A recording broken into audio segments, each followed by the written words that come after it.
about to hear is by way of research done by many who have had to surmount the numerous obstacles put in their path, possibly put in place to inhibit our way of thinking and to stop us deciding for ourselves how we wish to live. Above all, keep your mind open.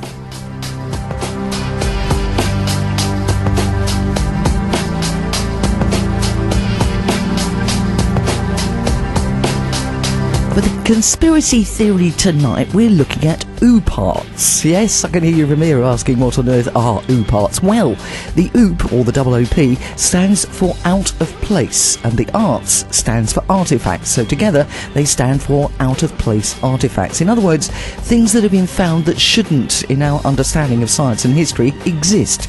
And yet, there is no exact explanation as to why they are there, and indeed, they do exist. To give you some idea of what they're about, imagine breaking, say, a wall of the pyramid or the Acropolis from the inside and an iPod falls out. That's what we're talking about tonight. This is something to keep in mind, by the way. The earliest documented members of the genus Homo, which stands for human, by the way, are Homo habilis, which evolved around 2.3 million years ago, the earliest species for which there is positive evidence of use of stone tools. Now, that is 2.3 million years, all right? Some say before that, but only disagree by a comparatively short time of a million years or so. Out-of-place artifacts, or Ooparts, have been discovered all over the world. Critics argue that most purported Ooparts, which are not hoaxes, are the result of mistaken interpretation, wishful thinking, or a mistaken belief that a particular culture couldn't have created an artifact or technology due to a lack of knowledge or materials. Supporters regard Ooparts as evidence that mainstream science is overlooking huge areas of knowledge, either willfully or through ignorance. From time to time, unusual artifacts are found in strange places. Some of these items are problematic to the accepting teaching of the day that is indoctrinating students that the world is billions and billions of years old and the result of a natural phenomenon. For example, how do coal miners find man-made artifacts in coal veins buried deeply below the Earth's surface? In 1944, as a 10-year-old boy, Newton Anderson dropped a lump of coal in his basement and found that it contained a fully working bell inside. The bituminous coal that was mined near his house in Ulster, I think it is county anyway, West Virginia, is supposed to be about 3 million years old. What is a brass bell with an iron clapper doing in coal ascribed to the Carboniferous period? According to Norm Sharbar's book Ammunition, which includes several coal anecdotes, the bell is an antediluvian artifact made before the Genesis flood.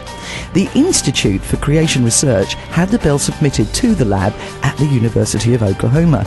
There, a nuclear activation analysis revealed that the bell contains an unusual mix of metals, different from any known modern alloy production, including copper, zinc, tin, arsenic, iodine and selenium.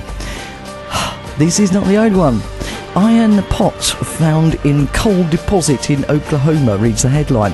The pot was actually found in 1912 in Thomas, Oklahoma, in a large piece of coal. The following text is a letter from Frank Kennard, the man who found the iron pot embedded in a large lump of coal. While I was working in the municipal electric plant in Thomas, Oklahoma in 1912, I came upon a solid chunk of coal, which was too large to use. I broke it with a sledgehammer, and an iron pot fell from the centre, leaving the impression or the mould of the pot in a piece of the coal. Jim Stoll, an employee of the company, witnessed the breaking of the coal and saw the pot fall out. I traced the source of the coal and found that it came from Wilburton, Oklahoma mines. Signed, Frank J. Kennard.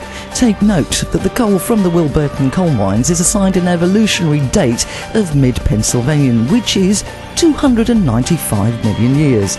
Either the dating is wrong, or there were men walking on Earth 295 million years ago.